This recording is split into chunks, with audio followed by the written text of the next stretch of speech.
Most awaited Raja Saab movie కోసం rebel fans కు feast అని చెప్పొచ్చా? మీరు ఒక సాంగ్ రాశారు అందులో.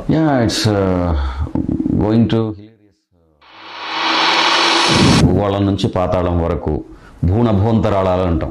నభోభాగం అని అంటే ఆకాశం, భూనభోంతరాళాలు భూమి నుంచి ఆకాశం వరకు నిండి ఉన్నటువంటిదంతా కూడా శతం ఇలాంటి ఒక 100 కలిపినా సరే వాటన్నిటిని కూడా కంపింపజేయగలిగేటువంటి శక్తి ఉంది రాజాసాబ్ అనేవాడికి, ఈ ప్రభాస్కి.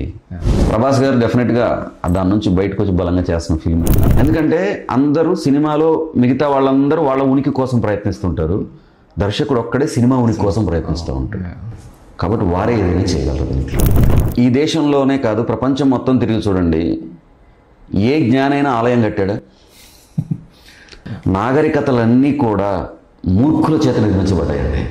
పునీత్ రాజ్ కుమార్ గారు రాశారు కదా, 4 పాటలు రాశారు. అదే సో ఆయన మిస్ అయినా చరిత్రలో చాలా సార్లు గొప్ప వాళ్ళు గతించిపోయిన తర్వాత తప్ప వాళ్ళ గొప్పతనం మనకు తెలియదండి. Current generation or present situation మన సాంగ్స్ చూస్తుంటే ఒక మీమ్స్ నుంచి వచ్చే డైలాగ్స్తో సాంగ్స్ వైరల్ అవుతున్నాయి. ఆ హుక్ లైన్స్లో తీసుకుంటే మీరు ఎప్పుడైనా ట్రై చేయాల్సిన ఐడియా ఎప్పుడైనా వచ్చిందా?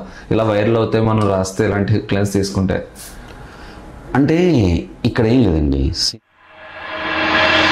మీ పర్సనల్ ఫేవరెట్ హీరో బాలకృష్ణ గారు అని అందరికీ తెలుసు.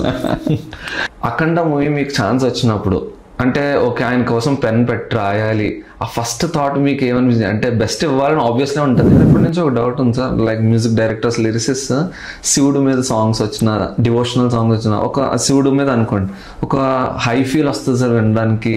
అంటే మీరు కూడా రాస్తున్నప్పుడు కూడా అదే ఎనర్జీతో పెట్టి రాస్తారా? అంటే నా వరకు నేను వచ్చేటప్పటికి